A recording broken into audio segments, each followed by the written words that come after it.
নমস্কার, high, hello, namaste. আমি Antara Mondal. Welcome back to my channel. This is uncut Antara. কেমন আছো তোমরা সবাই? সবাইকে প্রথমেই জানাই মহাপঞ্চমীর অনেক অনেক শুভেচ্ছা। আজ 8 অক্টোবর, আর পঞ্চমীর রিচুয়াল হচ্ছে দেবের সিনেমা যদি রিলিজ করে পুজোয় সেটা দেখা, আর সেটাকেই পালন করতে আমি আর বনুরানী চলে এসেছি আজকে প্রিয়াতে। এখন প্রিয়ার সামনেই দাঁড়িয়ে আছি সেকেন্ড শো দেখতে, কারণ ফার্স্ট শোটা ছিল সকাল 11টায়। সকাল 11টায় অন্য কমিটমেন্ট ছিল, তো সেকেন্ড শোতে চলে এসেছি। দেখবো এখন টেক্কা, আর কেমন লাগলো সেটা তো অবশ্যই শেয়ার করব। বাট প্রচুর মানুষের ভিড়, সেটা অবশ্য কিছুটা দেশপ্রিয় পার্কে, কিছুটা প্রিয়ার সামনে, আর কিছুটা টেক্কার জন্য হতেই হবে। যাই হোক, ভীষণ এক্সাইটেড। একটা আমি বুকমাই সাথে দেখছিলাম অলমোস্ট ফুল হয়ে গেছে, আর আমরা প্রায় মানে যেদিনকে টিকিট বেরিয়েছে সেদিনকেই কেটে নিয়েছি। চলে এসেছি টিকিট কাটতে, এখানে এসে আমি কেটে গেছি, বিকজ অফলাইন ভরসা হয়নি, অনলাইন ভরসা হয়নি, তো আমরা অফলাইন এসে টিকিট কেটে নিয়েছিলাম। তো ভীষণ ভীষণ এক্সাইটেড সৃজিত আর দেবের যুগলবন্দিটা আবারও জুলফিকারের পর দেখার জন্য। আর আমার চ্যানেলে তোমরা যদি অনেক পুরনো সাবস্ক্রাইবার হয়ে থাকো তাহলে জানবে যে আমি দেবের সিনেমা হলেই সেটাকে ফার্স্ট ডে ফার্স্ট শো দেখি 100%। আমি সেটাতে 100% দেখার চেষ্টা করি আর তোমাদের সাথে আমার রিভিউটা শেয়ার করি, আর সেটাই থাকবে এই ভিডিওটায়। দেখতে থাকো।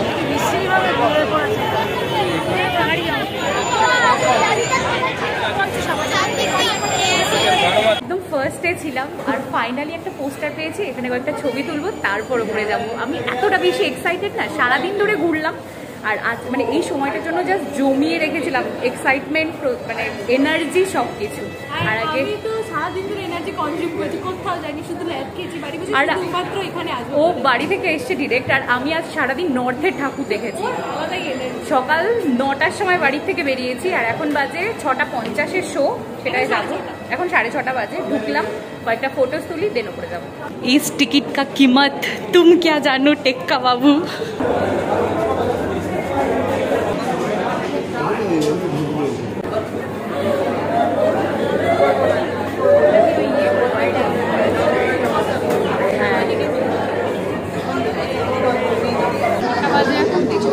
ছটা 50 বেজে গেছে। 6:50 থেকে শুরু হওয়ার কথা, 6:50 দাঁড়িয়েই বেজে গেছে।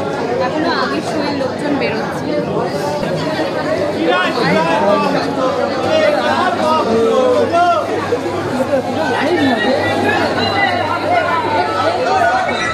চলে এসছি আমরা অন্ধকার হলে। সিঁড়ি আসলে বলেই পাই, দেখতে পাচ্ছি না। আমার মাথা এখনো বনবন করে ঘুরছে, জাস্ট দেখে বেরোলাম। আর ওয়াটার সিনেমা, মানে আমার পঞ্চমী শর্ট হয়ে গেছে, একদম শর্ট। মানে বাহ, অসাধারণ একটা এন্ডিং ছিল, মানে ভীষণ। প্রত্যেকের অভিনয়, বাকিটা বাড়িতে গিয়ে ভালোভাবে বলছি, বাট এখন একদম মানে পুরো সিনেমাটার মধ্যে ঢুকে আছে। এখন বাজছে 11:15, আর প্লিজ আমার এই টায়ার্ড ফেসটাকে ইগনোর করো। আজ সকালবেলা 9টার থেকে আমি সমান তালে ঠাকুর দেখেছি, পুরো নর্থ কলকাতা চষে বেরিয়েছি। তারপর সাউথে এসেছি, এসে টেক্কা দেখেছি। আর সত্যি আমি ভীষণ ভীষণ চাইছিলাম, আর আশাও করেছিলাম যে হল ভিজিটে আসবে, যেহেতু এটা প্রিয়ার শো ছিল। আর first day just second show, first শোটা ছিল সকালবেলা 11টায়, বাট সেটা হয়নি। একটু ডিসঅ্যাপয়েন্টেড, বাট ঠিক আছে। এবার আসি আসল কথাটায়, যেটার জন্য এই 11:15টায় ভিডিওটা খোলা, যে টেক্কা কেমন লাগলো। প্রথমেই বলবো, এই পুজোতে টেক্কার ছক্কা। একটা জিনিস সব থেকে বেশি আমার নজর কেটেছে, সেটা হচ্ছে অভিনয়। প্রত্যেকটা ক্যারেক্টারের, একটা দুটো ছাড়া প্রত্যেকটা ক্যারেক্টারের অভিনয়। দেবকে দেখে আমার যেটা মনে হচ্ছিল প্রতিটা সময়, প্রতিটা ফ্রেমে, যে হু ইজ হি। এরকম দেবকে কোনো দিন আমরা দেখিনি। যারা আমরা দেবের ফ্যান, আমরা যেভাবে দেবকে দেখে এসেছি সেটার থেকে কমপ্লিটলি একটা ডিফারেন্ট একটা জায়গা। এতটা রাগ, এতটা আক্রোশ, সেটা চোখের মধ্যে দিয়ে, বা এতটা মানে কি বলবো, যে একটা কমনার হয়ে একটা মানুষ, কমনারদের যে জ্বালা, সেই জিনিসটা ওর চোখের মধ্যে দিয়ে বেরিয়ে আসছে। এটা আমার ভীষণ ভালো লেগেছে। আর প্রত্যেকটা ক্যারেক্টারের একটা স্টোরি আছে, সেই স্টোরিটা বেশ সুন্দরভাবে প্রত্যেকটার সাথে ওভারল্যাপ করেছে, মিশে গেছে। আর একটা ব্যাকগ্রাউন্ড মিউজিকটা আমার খুব ভালো লেগেছে। এটা আমরা বুঝতেই পারছি একটা হস্টেজ সিচুয়েশন, যেটা ট্রেলারেও বোঝা গেছে। আর আজকে কিন্তু আমি এই রিভিউতে কোনো রকম স্পয়লার দিচ্ছি না, সেটা আমি আগেই বলে দিই, ক্লিয়ার করে দিই। তো ট্রেলারে তো আমরা দেখেছি যে এখানে একটা কমপ্লিট হস্টেজ সিচুয়েশন, আর সেখানে একটা পার্টিকুলার ছোট জায়গার মধ্যে ক্যামেরার অ্যাঙ্গেল, শটের যে ডিফারেন্স, এগুলো খুব খুব নজর কাড়বে। অনেক রকম নতুন টাইপের শট দেখলাম, বেশ ভালো লেগেছে। আর পুরো শ্যুটটাই আমাদের কলকাতায় অঞ্চল জুড়ে হয়েছে। আর এত সুন্দর সুন্দর ড্রোন শট দেখেছি, খুব খুব ভালো লেগেছে বড় পর্দায়। আর যেটার জন্য সবাই মানে আর কি ট্রেলার দেখে একদম চার্জড আপ হয়ে গিয়েছিল, সেটা হচ্ছে দেবের মুখের ভাষা, যেটা প্রথমবার হয়তো সৃজিত মুখার্জির ছবি বলে একটা একদম আলাদা একটা দেবকে আমরা দেখব। সেটা আমার মনে হয় অনেকেই রিলেট করতে পারবে। আরেকটা যেটা আমার মনে হয়েছে, এটা শুধুমাত্র সৃজিত মুখার্জির সিনেমা নয়, এটা অনেকটা দেবেরও সিনেমা। মানে অ্যাজ আ প্রডিউসার শুধু নয়, বেশ কিছুটা জায়গাতে মনে হচ্ছে যে হ্যাঁ এইটা হচ্ছে সেই বিষয়টা আর কি, যে কিছু কিছু হিরোইক শট আছে, কিছু কিছু একদম সিনেম্যাটিক শট আছে। আর তার সাথে যেটা অবশ্যই বলতে হবে, রুক্মিণী মৈত্র। তোমরা আশাই করবে না রুক্মিণী মৈত্রকে যেভাবে দেখতে চলেছো এই পুরো সিনেমাটাতে, মানে আমার তো মনে হচ্ছিল যে শি ইজ দ্য কিং। এত সুন্দরভাবে প্রত্যেকটা এক্সপ্রেশন। আর এই যে আমি মানে একটু বলতে গেলেই আমার হয়তো মনে হবে যে স্পয়লার দিচ্ছি, আমি কিচ্ছু বলতে চাইছি না কি করে কি বিষয়। আর she is a police officer, এখানে বোঝাই যাচ্ছে সেটা ট্রেলার দেখেও। আর সে কিভাবে এখানে পার্ট নিচ্ছে, কিভাবে সেই হস্টেজ সিচুয়েশনটার সাথে পুরোটার সাথে আর কি জড়িয়ে আছে এই চরিত্রটা, সেটা ভীষণ ভীষণ সুন্দর।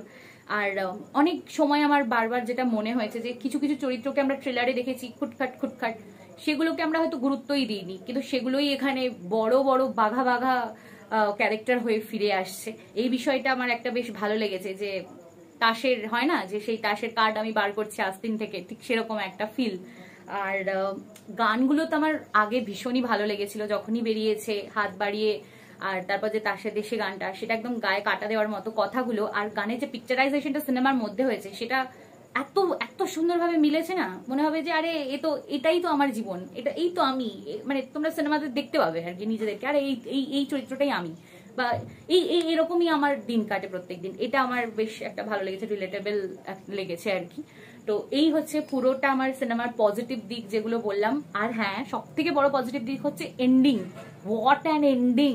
পুরো মাথাটা বুম। আর মানে পুরো হল একদম আর কি হয় না সেই এরকম করে দেখতে দেখতে তারপর এইরকম হয়ে যাওয়া, ঠিক সেটা পুরো হল, ট্রাস্ট মি। আর লাস্টের যে কি টুইস্ট আছে, সেটা সবাইকে বলবো প্লিজ কেউ রিভিল করে দিও না, মানে রিভিউ এর নামে স্পয়লার দিয়ে দিও না, আর বাকিদেরকে এটা এনজয় করতে দাও। এবার আসছি একটুখানি নেগেটিভ পার্টে। প্রথমেই বলবো যেটা একটু স্লো লেগেছে আমার, ফার্স্ট হাফটা একটু স্লো লেগেছে। কিন্তু আরেকটা দিক থেকে আমি যদি ভেবে দেখি যে এরকম একটা সিচুয়েশনে এরকম স্লো মুভ করাটাই উচিত, মানে যে সিচুয়েশনটা পোট্রে করা হচ্ছে। তো একটু আমার স্লো লেগেছে কিছু কিছু জায়গা। আরেকবার দুবার মনে হয়েছে যে আরে এখানটায় কেন করে ওটা হচ্ছে না কেন, মানে এটা দর্শক হিসাবে আমার মনে হয়েছে যে আরে এটা তো করাই যেত, করলো না কেন, এই বিষয়টা একবার দুবার লেগেছে। আর কয়েকটা ক্যারেক্টার আছে, আমি নাম বলছি না, কয়েকটা ক্যারেক্টার আছে যেগুলোর কোনো ব্যাক স্টোরি সেরকম কিছু নেই, তো সেটাকে একটুখানি মনে হয়েছে যে চাপিয়ে দেওয়া। সেকেন্ড হাফটা যেমন প্রচন্ড টান, কিন্তু ফার্স্ট হাফের মিড পোর্শন থেকে যে কাটটা রয়েছে সেই অংশটা মনে হয় আরেকটু কিছু অ্যাড করা যেতে পারতো, এটা আমার মনে হচ্ছিল তখন একটুখানি দেখে। বাট এন্ডিংটা যখন হবে না, মানে বিশ্বাস করো আমার কথা, জাস্ট কিচ্ছু মাথা থেকে সব বেরিয়ে যাবে, যে মনে হবে যে আরে এটা কি করে পসিবল। আর যে দুটো বাচ্চা আছে ওদেরও মানে ছোট্ট পার্ট, বেশ সুন্দর অভিনয়। তো ওভারঅল আমি আবারও বলবো টেক্কা এই পুজোয় ছক্কা মারবেই। আর একজন দেবের ফ্যান হিসাবে আমার ভীষণই গর্বের জায়গা যে অভিনেতা দেব এত ভালো কাজ করেছে, এত ভালো কাজ। স্বস্তিকা মুখার্জির চোখের এক্সপ্রেশন, মাই গড, আমার গায়ে কাটা দিচ্ছে। তো সেই জায়গাটা অসাধারণ লেগেছে। আরো প্রত্যেকটা ক্যারেক্টার যে চরিত্র পেয়েছে সেগুলোকে খুব সুন্দর করে ফুটিয়ে তুলেছে। আর তার সাথে বলবো যে পুজোতে আরো অনেক বাংলা সিনেমা মুক্তি পেয়েছে, সেগুলোও আমি দেখবো। তো তোমরাও বাংলা সিনেমা দেখো, অবশ্যই টেক্কা দেখো। আর কেমন লাগলো আমাকে কিন্তু কমেন্টে জানিও। এক্ষুনি ভিডিওটা শেষ করছি, কাল সকালবেলাতেই আপলোড করব। আর এখনো যারা ভিডিওটা দেখছো, থ্যাংক ইউ সো মাচ। এই পুজোতে খুব ভালো করে পুজো কাটাও, বাংলা সিনেমা দেখো। আর হ্যাঁ, আনকাট অন্তরাকে কিন্তু সাবস্ক্রাইব আর ভিডিওটাকে লাইক করতে ভুলো না।